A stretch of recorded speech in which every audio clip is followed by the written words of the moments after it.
Hi, this is Venugopal. ఈ మధ్య 2-3 రోజుల నుంచి పవర్ స్టార్ మీద రామ్ గోపాల్ వర్మ డైరెక్టర్ ఒక మూవీ తీశాడు. కొన్ని యాడ్స్ చూశాను, టీవీలో ఛానల్స్ వస్తూ ఉంటే చూస్తే నాకు అనిపించింది పవర్ స్టార్ని అంటే పవన్ కళ్యాణ్ని ఏదో డిగ్రేడ్ చేసేదానికి ప్రయత్నం చేసినట్టుగానే ఉంది తప్ప ఆయనకున్నటువంటి వాల్యూస్ని ఆయనకున్న లెవెల్ని పెంచడానికి మొత్తం కాదు అలా అనిపిస్తుంది. దట్టు సబ్జెక్ట్లో ఆయన ఏమనుకున్నాడో, ఏం చేయాలనుకున్నాడో ముందు ఒకటి తర్వాత ఒకటి అనుకుని తీసినట్టుగా ఉంది తప్ప క్లారిటీ లేదు. అంటే రాజకీయాల్లోకి వచ్చి ఫెయిల్యూర్ అయిపోయి అక్కడి నుంచి స్టార్ట్ చేసేది అనుకుంటా సబ్జెక్ట్ని. అతను అనుకుంటున్నారు ఈ దేశంలో కాంగ్రెస్ పార్టీలో మహోన్నతమైనటువంటి లీడర్లు ఉన్నారు. ఇందిరమ్మ ప్రపంచంలోని ఇందిరమ్మ లాంటి గొప్ప రాజకీయవేత్తలు లేరు అంటారు. అటువంటి ఇందిరమ్మే యూపీలో పోటీ చేసినప్పుడు ఒకసారి 1977 అనుకుంటా, అంటే ఎమర్జెన్సీ తర్వాత ఆమె ఒకసారి ఓడిపోయింది. అలా అని చెప్పి ఇందిరమ్మకి ఏమన్నా తక్కువ? మళ్ళీ 4-5 ఏళ్లలోనే ఆమె విజృంభించి 1/3 మెజార్టీ సంపాదించుకుంది. అవుట్ ఆఫ్ 500 400 ఎంపీ సీట్లు సంపాదించుకోగలిగింది. అంటే ఏమని అర్థం? ఓడిపోయిన వాళ్ళందరూ తిరిగి రారనే ఇప్పటికీ ఇంకా వాళ్ళకి లైఫ్ ఉండదనే. ఎన్టీ రామారావు గారు చరిస్మా గల నాయకుడు, ఆయన ఓడిపోలేదా? 3 చోట్ల పోటీ చేశాడు, ప్రజలు ఒక చోట ఓడిపించారు. మరి అప్పుడు ఎన్టీ రామారావు తక్కువ? ఆయన చరిస్మా తక్కువ? ఆయన టాలెంట్ తక్కువ? ఆ పరిస్థితులను బట్టి, ఆ ఏరియాను బట్టి అక్కడ ఓడిపోయిండొచ్చు. అంతేగాని ఎన్టీ రామారావు తక్కువ. చంద్రబాబు నాయుడు గారు ఆయన ఎటువంటి ముఖ్యమంత్రి, ఈ భారతదేశంలో ఈరోజు senior most political leader, senior most రాజకీయవేత్త. ఆయనకి తెలియని జ్ఞానం అంటూ ఉండదు. అంత గొప్పవేత్త. చదువుకున్న వాళ్ళు ఎంతోమంది అమెరికాలో కానీ ఇతర దేశాల్లో కానీ సెటిల్ అయినటువంటి విద్యావేత్తలు ఎంతోమంది, సైంటిస్టులు అందరూ ఆయన పొగుడతారే. అటువంటి చంద్రబాబు నాయుడు గారు ఆయన ఓడిపోలే, ఎప్పుడు పార్టీ ఓడిపోయిండొచ్చు. అలా అని చెప్పి చంద్రబాబు నాయుడు గారు తక్కువ? అదే మాదిరి పవన్ కళ్యాణ్ కూడా ఎందుకు తక్కువ? అతని టాలెంట్ అయింది, ఆయన గ్రేట్నెస్ ఆయనకు ఉంటుంది.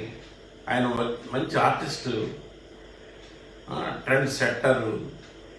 అతనితో సినిమా తీయాలని నువ్వు తీయలేక ఇప్పుడున్న పరిస్థితుల్లో నీకు సినిమా ఇస్తే నువ్వు ఇలాంటి చెత్త సినిమాలు తీస్తావేమో అనే ఉద్దేశంతో ఇవ్వకుండా పోయిండొచ్చు.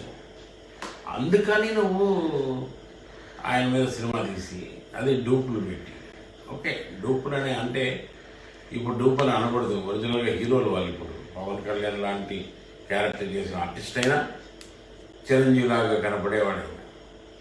అసలు చిరంజీవి ఏంటంటే చిరంజీవి తక్కువ? చిరంజీవి టాలెంట్ తక్కువ? ఇదే తిరుపతిలో మహాత్మా గాంధీకి ఆ రోజుల్లో వచ్చినటువంటి జనం ఆ తర్వాత వచ్చింది ఒక్క చిరంజీవికే. 20 లక్షల మంది వచ్చారు తిరుపతిలో ప్రజారాజ్యం పార్టీ ఓపెన్కి. అంటే చిరంజీవి తక్కువడా? అదీగాక చిరంజీవి చేత ఒక డైలాగ్ చెప్పించారు మీరు, అది ఎక్కువ టీవీలో చూపించారు. నువ్వు నా తమ్ముడుగా రాజకీయాలకు వచ్చావా, లేదా ఒక కానిస్టేబుల్ కొడుకుగా వచ్చావా అని అడిగాడు. పుట్టుకతో చాలామంది కొడుకులు పుడతారు, చాలామంది గొప్పవాళ్ళు అవుతారు. చాలామంది తమ్ముళ్ళు ఉంటారు, అన్నదమ్ములు ఉంటారు, కానీ వాళ్ళ టాలెంట్ ఉంటే గొప్పలు అవుతారు. టాలెంట్ లేనప్పుడు ఎవరు గొప్పవాళ్ళు కాలేరు. సో పవన్ కళ్యాణ్ చిరంజీవి తమ్ముడుగా పరిచయం అయినా తన టాలెంట్తో గొప్పవాడయ్యాడు, మంచి పొజిషన్కి వచ్చాడు. అక్కడ యాక్సెప్ట్ చేయాలి. అంతేగాని తండ్రి కానిస్టేబుల్ కొడుకు రాకూడదని ఏం లేదు కదా. మనకు ది గ్రేట్ ప్రధానమంత్రి ఈరోజు రెండోసారి ప్రధానమంత్రిగా ఉన్నారు, మూడోసారి కూడా ఉండొచ్చు. ఆయన ఎక్కడ ఏం పని చేసేవాడు? ఒక ముఖ్యమంత్రిగా ఒరిస్సాలో చేశాడు. అప్పటికే ఆయన దగ్గర ఆయన మామూలు మంత్రిగా ఉన్నప్పుడు ముఖ్యమంత్రులు ఉన్నారు, వేరే మంత్రులు పనిచేశారు, ఎంపీలు కూడా కొంతమంది ఉన్నారు.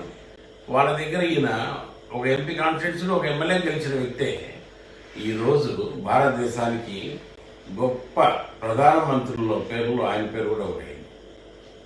అంటే ఆయన టాలెంట్.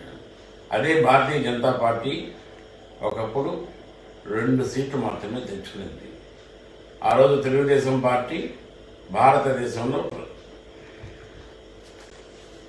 అగెనెస్ట్ అంటే కాంగ్రెస్కి ప్రతిపక్ష పార్టీగా పార్లమెంట్లో ఉండింది 28 ఎంపీ సీట్లతో.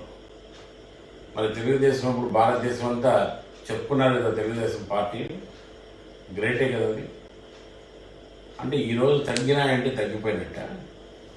ఆ కాలానుగుణంగా ఆ పరిస్థితులను బట్టి, అప్పటి రాజకీయ పరిస్థితులను బట్టి ఎక్కడ ఎవరు ప్రజలు ఎన్నుకుంటారు కాబట్టి అక్కడ మనం ప్రజల్ని అనడానికి లేదు.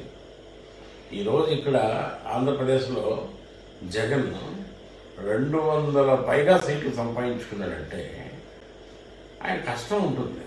ఆయన కష్టము ప్రజల్లో మార్పు రావాలనుకోవడం ఉండొచ్చు. అంత మాత్రాన చంద్రబాబు నాయుడు గారు తక్కువ ఎలా అవుతాడు? పవన్ కళ్యాణ్ చంద్రబాబు నాయుడు గారి క్యారెక్టర్ నువ్వు పెట్టి ఆయన చేత బయట పొమ్మని అనిపిస్తావా? ఏమి డైరెక్టర్ అండి మీరు? నీకు ఒక మంచి చెడు పెద్ద చిన్న ఏమి ఉండదా? నువ్వు ఎక్కడ పనిచేసావు, ఎవరి దగ్గర పనిచేసావు గుర్తుందా నీకు? అసలు ఏమి తిన్నావో గుర్తుందా నీకు? ఎలా ఉన్నావో గుర్తుందా నీకు? ఈరోజు నువ్వు శివ అనే సినిమా తీసినప్పుడు నీ కథ ఎవరు ఇచ్చారు? ఆ కథను నువ్వు ఎంత డెవలప్ చేశావు? మంచి డైరెక్టర్ అనిపించుకున్నావు. అదే మాదిరి రంగేల సినిమా తీసావు. నీకేం కావాలి సినిమాలో? నీకు సబ్జెక్ట్ కంటే కూడా కొంతమంది ఆడవాళ్ళు ఒప్పుకుని గోసిపాత్రలు ఇచ్చి వాళ్ళకి అవి వేయించి వాళ్ళ అందాన్ని బయటపెట్టి సినిమాలు తీసి బయట ప్రపంచాన్ని చూపించి డబ్బు సంపాదించుకోవడమే తప్ప ఇక వేరే కనపడటం లేదు. నువ్వు ఎవరితో పోల్చుకోదగ్గ డైరెక్టర్వి? ది గ్రేట్ దాసరి నారాయణరావు కన్నా గొప్పవాడిగా, దాసరి నారాయణరావు గారి కన్నా గొప్పవాడిగా, కె రాఘవేంద్రరావు గారి కన్నా గొప్పవాడుగా, మణిరత్నం గారి కన్నా గొప్పవాడుగా, బాబు గారి కన్నా గొప్పవాడుగా చెప్పండి. మిమ్మల్ని ఎంతో గౌరవంగా చాలామంది వర్మ వర్మ వర్మ అని చాలా అనుకునేవారు. ఈ 5 సంవత్సరాలుగా మీరు ఎలా అయిపోయారంటే మరీ పురుగులా అయిపోయారు. నీ ఒక్క పురుగు నిన్ను వేసేయడానికి బ్యాట్ చాలు అట్ అనిపిస్తుంది. నువ్వు పాటలు పాడడము, నువ్వు రాయడము అంతా నీ టాలెంట్ కాదు. అది ఒరిజినల్గా అయితే యాక్చువల్గా నీది కాదు. ఎవరో రాస్తే ఎవరో చేస్తే సినిమాలు సక్సెస్ అయినట్టువే. ఇప్పుడు నీ అంతకు నువ్వే రాసుకుంటున్నావు కాబట్టి ఏది సక్సెస్ కావట్లేదు. నిన్ను ఇష్టపడే వాళ్ళు కూడా నాకైతే నచ్చదు. నిన్ను అసలు మనిషిగా గుర్తించేవాళ్ళంటే కూడా నాకు నచ్చదు. నా కొడుకు కూడా చెప్తూ ఉంటాడు, వర్మ గారు రామగోపాల్ వర్మ మనకి బాగా మాట్లాడతాడు అని. అయితే కొన్ని విషయాల్లో చూస్తే నవ్వుకోవడానికి పనికొస్తున్నావు తప్ప నువ్వు నేను గ్రేట్గా చెప్పుకోవడానికి లేకుండా పోయింది. ఒకసారి అర్థం చేసుకొని ఎవరికి కనపడకుండా బ్యాక్ స్క్రీన్ ఉండి మంచి సబ్జెక్టు తయారు చేసుకొని ఒక మంచి డైరెక్టర్ అనిపించింది నాకు. మంచి డైరెక్టర్ అనిపించుకో. ఇంకా కళాకారుల విషయం అంటావా? డూప్గా పెట్టే ప్రతి ఆర్టిస్ట్కి నేను చెప్పేది ఒకటే, అలా పోలికతో ఉండబట్టే కదా మీరు పవన్ కళ్యాణ్ లాగా, ఆర్టిస్ట్ పేరేమో నాకు తెలియదు, పవన్ కళ్యాణ్ లాగా ఉండబట్టే కదా నేను అందరూ పవన్ కళ్యాణ్ లాగా ఉంటే నీకు ఎంత ఆనందం వేసి ఉంటుంది. ఈరోజు నువ్వు ఒక సినిమా చేస్తున్నావు అంటే ఆ సినిమాలో పవన్ కళ్యాణ్ లాగా ఉండబట్టి ఇచ్చుండొచ్చు, కానీ ఆ సబ్జెక్ట్ తెలుసుకోవాలి కదా. నేను పవన్ కళ్యాణ్ లాగా ఉన్నాను కాబట్టి నాకు ఇచ్చారు కాదు, నేను పవన్ కళ్యాణ్ లాగా ఉండబట్టి ఇచ్చారు, కానీ అందులో పవన్ కళ్యాణ్ని డిగ్రేడ్ చేశాడు అనేది విషయం తెలుసుకున్నప్పుడు నువ్వు యాక్ట్ చేయకూడదు. నువ్వు మిమిక్రీ చేసుకో, ఇమిటేషన్ డ్యాన్స్ చేసుకో, ఇమిటేట్ చేసుకో, పబ్లిక్ నీ కోసం ఎగబడతారు మా పవన్ కళ్యాణ్ లాగా ఉండవు అని. ఎందుకు డిగ్రేడ్ చేయాలి? అదే కలియుగ విశ్వామిత్ర సినిమా తీసేటప్పుడు ఎన్టీఆర్ లాగా చేసేవాళ్ళు చాలామంది ఉన్నారు, కానీ రాజమండ్రి నుంచి ఒక అతన్ని తీసుకొచ్చారు. షూటింగ్ ఇక్కడే తిరుపతిలో, అప్పుడు ఓరసి హోటల్ అనేవాళ్ళు, ఇప్పుడు మినర్వా ఉంది, అక్కడ షూటింగ్ స్టార్ట్ అవుతుంది రేపటి కనంగానే. ఈరోజు ఆర్టిస్ట్ వచ్చాడు, ఎన్టీఆర్ గెటప్లో విశ్వామిత్ర గెటప్ వేశారు. అన్నీ చేసిన తర్వాత అతను, సార్ దీంట్లో రామారావు గారు చూస్తే నన్ను మెచ్చుకుంటారా సార్ అని. లేదండి ఇది ఎన్టీ రామారావు అగనెస్ట్గా చేస్తున్నాం అన్నారు. వెంటనే మేకప్ తీసేసాడు. వద్దు సార్, ది గ్రేట్ ఎన్టీఆర్ గెటప్తో ఉండబట్టే నన్ను ఇంతకాలం ప్రజలు పోషించారు, ఆయన పేరు చెప్పుకొని నేను తింటున్నాను సార్. నేను ఎన్టీఆర్ని చెడగొట్టడం ఏంటి సార్? ఆయనలో నేను 1% కాదు సార్. భగవంతుడు ఇచ్చినాడు కాబట్టి ఆ రూపం ఇచ్చినాడని, ఆ పోలికలు ఇచ్చినాడు కాబట్టి కొన్ని మెరుగులు దిద్దుకొని నేను యాక్ట్ చేశాను సార్. తప్పైపోయాడు సార్, నమస్తే సార్ అని వెళ్ళిపోయాడు. అతను గ్రేట్. అదే మాదిరి చిరంజీవి లాగా పోలికలు ఉంటే నువ్వు ఫీల్ అవ్వు. నీ చిరంజీవి లాగా పోలికలు ఉండబట్టే కదా నేను చూస్తున్నాను. నీకు అదొక రకమైన టాలెంట్, నీది గ్రేట్గా యాక్సెప్ట్ చేస్తాం మేము కూడా. నేనే కాదు, ఎవరైనా నేను చిరంజీవిలాగా ఉంటే ఆయన చిరంజీవిలాగా ఉన్నాడే అంటారు. సో భగవంతుడు ఇచ్చినటువంటి ఆ పోలికని ఎందుకు చెడగొట్టుకుంటారు? అసలు చిరంజీవిని ఎందుకు తక్కువ అనుకుంటున్నారు? ఎవరు తిట్టుతున్నారంట? ఏదో చిరంజీవి వల్లే పవన్ కళ్యాణ్ ఇట్లా అయ్యాడు, చిరంజీవి కూడా పార్టీలో చాలా చెడగొట్టుకున్నాడు అని అంటారు. ఎందుకు? చిరంజీవి గుణాలు, చిరంజీవి గుణతనము అందరికి అర్థం కాదు. And the great brother, great father నాకు తెలుసు. ఆయన గురించి, ఆయన సినిమాలో మెగాస్టార్ అయినప్పటి నుంచి నేను లేకపోవచ్చు, కానీ ఆయన సినిమా ఫీల్డ్కి వచ్చినప్పటి నుంచి ఆయన అంటే ఏందో తెలిసిన వ్యక్తిగా నాకు బాగా నమ్మకం. అతను ఎలా చూస్తాడు, బయట వాళ్ళైనా లోపల వాళ్ళైనా ఇంట్లో వాళ్ళైనా ఎలా చూస్తాడు, ఎటువంటి ప్రేమ చూపిస్తాడు, గట్టిగా పౌరుషంగా ఎవరిని గట్టిగా మాట్లాడలేడు. అతనికి బాధ కలిగినా దుఃఖం కలిగిన రూమ్లోనే తప్ప బయటకు వచ్చి అది ప్రదర్శించడు. ఆయనలో ఉన్న గొప్పతనాన్ని వాళ్ళ కొడుకుల కన్నా తమ్ముళ్ళ కన్నా నాకే ఎక్కువ తెలుసు. అంటే నాకు చిరంజీవితో అంత పరిచయం ఉందని చెప్పుకోవడం కాదు, ఆ రోజుల్లో నేను ఆయన దగ్గర అలా ఉన్నాను. ఆయన నన్ను అంత బాగా తమ్ముడి కన్నా ఎక్కువ చూసుకున్నాడు. అప్పుడు నాగబాబులు, పవన్ కళ్యాణ్లు దూరంగానే ఉన్నారు, దగ్గర కూడా వచ్చేవాళ్ళు కాదు. మరి పవన్ కళ్యాణ్ అయితే చాలా దూరంగా ఉండేవాడు. అయితే ఈరోజు పవన్ అంటే ఇష్టం లేని వాళ్ళు ఎవరు ఉంటారండి? పవన్ కళ్యాణ్ అంటే కూడా ఇష్టపడతారు అందరూ, చాలామంది. ఆయనకి మంచి యూత్ ఫాలోయింగ్ ఉంది. అయితే మనం ఓడిపోయిన దానికి ఇంత తక్కువగా అతని మీద సినిమా తీసి అవమానించడమే తప్ప గౌరవించడం మాత్రం కాదు. నువ్వు తీసుకో, నీ సినిమాలు ఉన్నాయి కదా, ఎన్ఎన్ఎన్ అంట సినిమా పేరు,